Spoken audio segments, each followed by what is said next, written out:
Hi, I'm Jenni Lessard. I'm a chef and culinary consultant, a member of ICANN, the Indigenous Culinary Association of Nations, and I live now in the Qu'Appelle Valley in Treaty 4 territory in the homeland of the Métis. The names in my Métis family tree are Bird, Campbell, Halcrow, Hallett, Knight, and we came from the Red River Valley to north central Saskatchewan.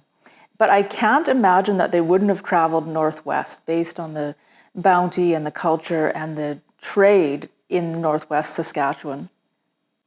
I was born in Prince Albert. When I was 2 months old, my parents moved to Besnard Lake. And I remember riding on the snowmobile, tucked into the back of a sled with my sister, canvas covering, just seeing a tiny little bit of daylight outside, bumping across the frozen lake, coming to a stop, and we were at our friend's cabin on their trap line. So we got out of the sled, you could smell this wood smoke, walked up to the cabin, and Damar had made tea and bannock, and we'd sit down, and there were beaver pelts hanging up to dry in the cabin. That was my first experience with northern hospitality that I can remember. I was a little girl, but I was still allowed to drink tea. And although they were our friends, I feel like I was a tourist because that was a new experience to me. We didn't live like that. We lived in a trailer at a pulp camp. So I think back to that about making even the smallest visitors feel welcome because they'll carry those memories forever. When my sister and I were school age, we moved just north of La Ronge to a little lake, little cabin in a lake, and we had no TV reception. So for something to do, I would pick berries and bake. And my mom let me do anything I wanted in the kitchen as long as I cleaned up the mess, which I sometimes did. When I was 14, 3 friends and I started a business at the La Ronge Airport called Flight Delight. We rented a trailer from the Kikanak Friendship Center and we sold burgers and chips and pop to people coming in off the scheduled flights from the north all summer. And I was like, whoa, I can feed people and make some money, and I was hooked and I've never looked back. After that, I moved to Jasper to finish my last year of high school, and I worked for my Uncle Peter at his fruit stand in the summers, and he was entertaining. People came for the fruit, but they also came to talk to Peter. And what I learned from him was to make every transaction an interaction. I was working as a freelance writer, and I was our small towns reporter in a little community of Birch Hills, Saskatchewan. I'd moved back from Alberta, started a family, and I needed a job. I needed more of an income to support my family, and there was a little cafe available for rent, 14 seats. I could reach the kitchen sink and the cash drawer just with 2 hands. And I started by serving 2 different kinds of soup a day, bannock, Red River cinnamon buns. I wanted to have a nod to my Métis heritage, and fair trade coffee. I started to run out of space and seats before I would run out of soup. So I thought I wanted to expand. I didn't really have the funds, didn't really know much about business, but I knew I wanted to grow to a place where people could come and experience art, music, and food all in one place in this small town of less than 1,000 people. A building became available down the street, an old brick building that had been a pharmacy. And after writing a business plan with the help of some friends, I applied to Aboriginal Business Canada for funding and was successful, and also to the Clarence Campeau Development Fund. And with the help of those 2 organizations and my credit union, which now is Affinity Credit Union, I was able to secure funding to realize my dream. And people started coming from other places. So all of a sudden, I was in a tourism business, serving foods from my childhood in the north and getting those ingredients whenever I would go home to visit, and then also learning about the ingredients that grew right around me in central Saskatchewan. One day I was just had finished the lunch rush at my restaurant, and the phone rang, an actual phone on the wall, as we used to have in 2008. And it was someone asking me if I wanted to attend Terra Madre, which is a gathering of about 7,000 cooks, food producers, and food writers and academics in Turin, Italy. I had never traveled internationally. I'd never ridden on a city bus. And I said, sure. So a few months later, I was in Italy. So before I stopped off in Turin, I booked a a few days in Rome because one of my employees told me I couldn't go to Italy without going to Rome. So I booked online. I didn't realize that the place that I had booked was about 40 kilometers from the airport. So I had to figure out how to get there. That was a little bit scary. And I ended up at a gorgeous agriturismo. It was a working farm. The restaurant was in a 300-year-old silo. And I quickly became friends with the owners, even though they had very little English and I had next to no Italian. So I got invited to the family's pizza party on a Saturday night and ended up cooking with the owner's daughter's boyfriend, I think, Domenico, making pizza in an outdoor oven and then sitting with the family and eating. And I did several other things in Italy that were part of group tours and as part of the conference, but nothing was as meaningful as sitting with that family and enjoying the food they were going to eat anyway. And what that taught me was our experiences that we have in Canada and in our country in the North, they might seem run-of-the-mill to us, but view them from an outsider's eyes and what they would find exciting and memorable. In 2012, I sold my restaurant business and moved to Saskatoon to start Chef Jenni Cuisine. So it was catering, speaking, cooking classes. And through that, I was introduced to Wanuskewin Heritage Park, and I was asked to help pilot the food portion of their Hanwi dinner. So it was a 4-course meal with ingredients that I harvested in the Opeemaha Valley in the weeks leading up to the meal. We still do have 4 meals a year, and they're on the top of the valley looking down. And that is the most transformational experience I have as a chef, is preparing, harvesting for those ingredients, preparing those meals, and seeing people enjoy that experience. So let's tell our stories. Let's know that each of our stories matter, and let's keep exploring different ways to create Indigenous cuisine in Saskatchewan. Thanks for listening to my story, and let's go cook. My favorite way to enjoy northern fish is straight from the lake and cooked up on the shore. But when you can't do that, there's so many other ways to enjoy it and all these other beautiful boreal ingredients. From spruce tips to rosehips, the north is just an absolute bounty of nourishing, beautiful, and healthy ingredients. Today we're making pickerel cakes with a tomato, wild blueberry, juniper, and rosehip sauce. We're going to be using pickerel from the northern community of Beauval.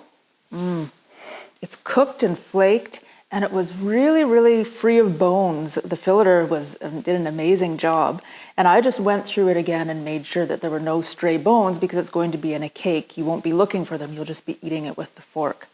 So we're going to saute up some garlic and onion and then add beautiful chanterelle mushrooms. So they are in season in later in the summer, kind of near my birthday in September, but you can buy them dried from Boreal Heartland in La Ronge. So this is a whole mushroom, that's how that's going to look. And then we've just rehydrated them. We have about 2 tablespoons and chopped them fine. We'll add some bannock crumbs and a little bit of Labrador tea. I grew up eating this around my house when I was a little girl. It is a medicine too, so it's used in tea for a variety of health uses, and I use it sparingly in cooking, anywhere where I would normally use basil. It just has a really tannic, beautiful flavor, and you can see the gorgeous rust-colored underleaf. So that's going to be in our pickerel cake. And then, and wild rice. So this is wild rice from NWC, wild rice, and it's grade A long grain rice that we've cooked just al dente. So we want a little bit of toothsomeness in there too. And then for the sauce, it's a tomato sauce, but we're adding the northern ingredients to kind of give it that extra flair. So we have wild blueberries. Of course, at this time of the year, they've been frozen. They taste just as good. Incredible. So they're going to turn our sauce kind of a dark reddish, purpley, gorgeous color. And then we're going to augment that flavor. This looks like a blueberry, doesn't it? But it's juniper.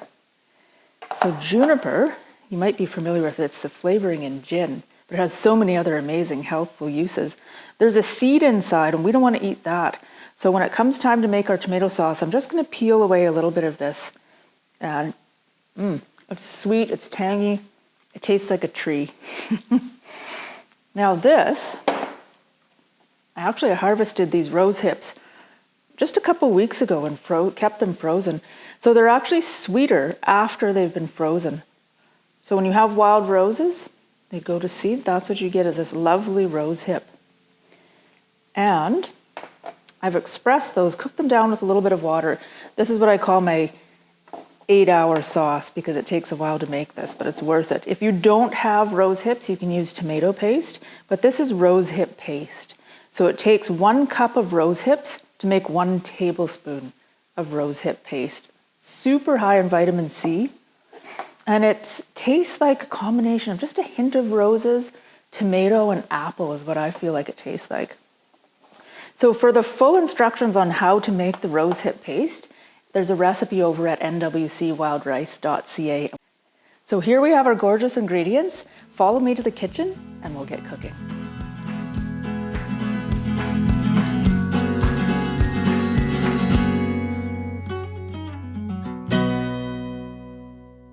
Welcome to my kitchen.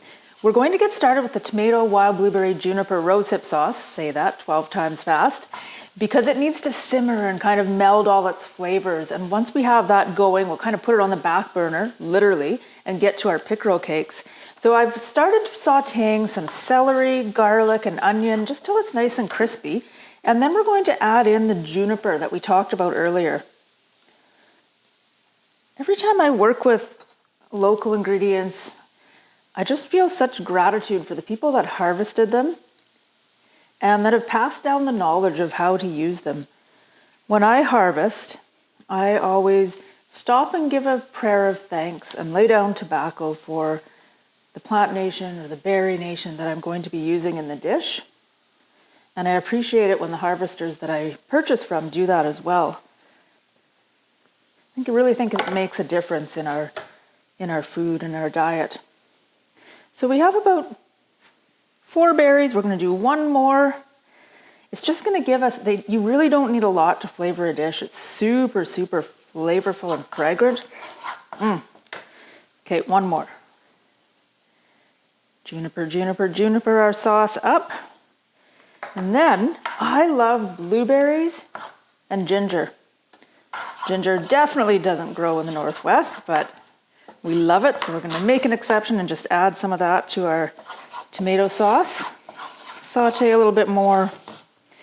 And then, ready for the star of the show, the blueberries. Ooh, look at that. In they go. Just gorgeous. So we're just going to cook those down until they start to pop and release their juices a little bit.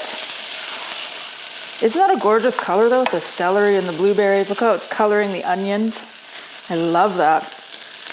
So for seasoning so far, we have juniper. We're going to add a teaspoon of basil, just dried basil, and a teaspoon of onion powder, just to give it a little extra body.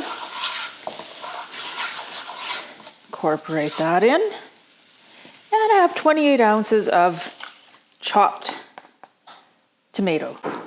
When they're in season, you could use fresh tomatoes too. So that's gorgeous. We're going to just crank the heat back up to bring that up to a boil. And we're going to add a little bit of Mexican smoked pepper, just to give it a little bit of a smoky flavor and just a little bit of heat. You could add white pepper, black pepper, whatever you have. And for a little bit of sweetness, maple syrup. If it were a little bit later in the season, we could use birch syrup harvested from trees in the north. A little bit of a pinch of cinnamon, not too much, about 1/8 of a teaspoon. And then some salt. I always start off with less salt than I think I'm going to need, and we can season it later. Less is more when it comes to sodium. So we're just going to stir that in, and we're going to use our most important kitchen tool. Very inexpensive, but very important, our tasting spoon.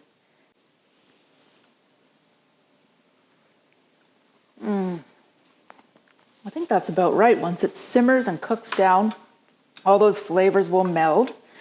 This is great for pasta sauce too. You just want to thicken it a little bit more. You could even blend part of it. For this dish, we're going to leave it whole so you can see all these gorgeous ingredients. We'll just set this aside and let's get to work on our fish cakes. I've pre-sauteed a little bit of, oh, this is heavy, onion, garlic, our chanterelles, and our Labrador tea. So we just crumbled the Labrador tea in, sauteed that all up. And we don't have to clean this pan out totally. We're going to use it to fry the fish cakes. So we'll just set it to the side. Okay, so there's our beautiful chanterelles. Peppery tasting, absolutely beautiful. In goes our pickerel and our potatoes. If you were making this for a vegetarian friend, you could just omit the pickerel and double the potatoes. But everyone here is a fish lover, I'm sure. In goes our wild rice.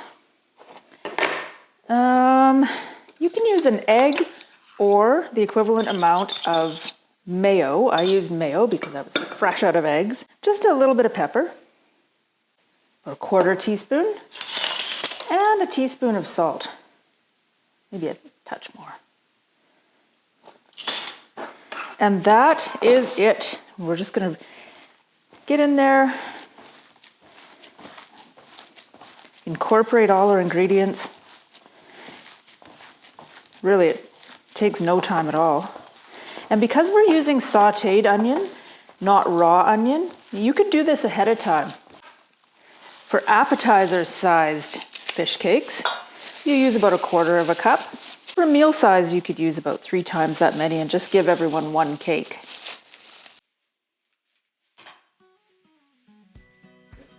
The last step for these little guys is we're going to dip them in bannock crumbs. Any bannock recipe, let it dry out. I know that's hard to do because bannock usually doesn't last very long in any household. It's so delicious. Just gonna dip it one side, flip, sprinkle, just like that. I'll just add a bit of crunchiness to our finished product. Now, if you're aiming for a gluten-free recipe, of course, you're not gonna dip it in bannock crumbs. Other than that, it is gluten-free. Okay, we're not gonna do all of these, but this is enough to get us going. I like to cook fish in lard. Just a throwback to the days growing up in the north, having shore lunches.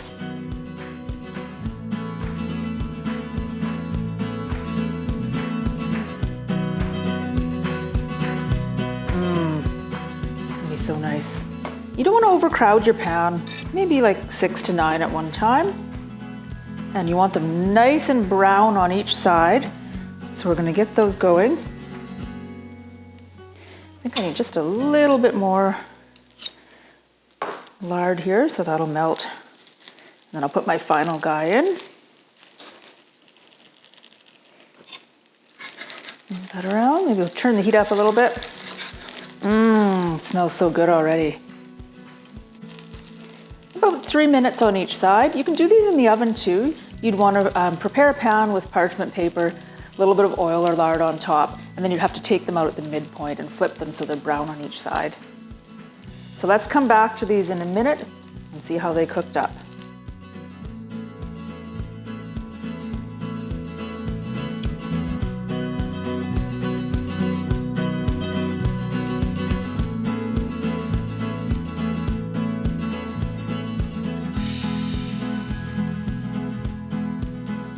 Our tomato, wild blueberry, and rosehip sauce is done.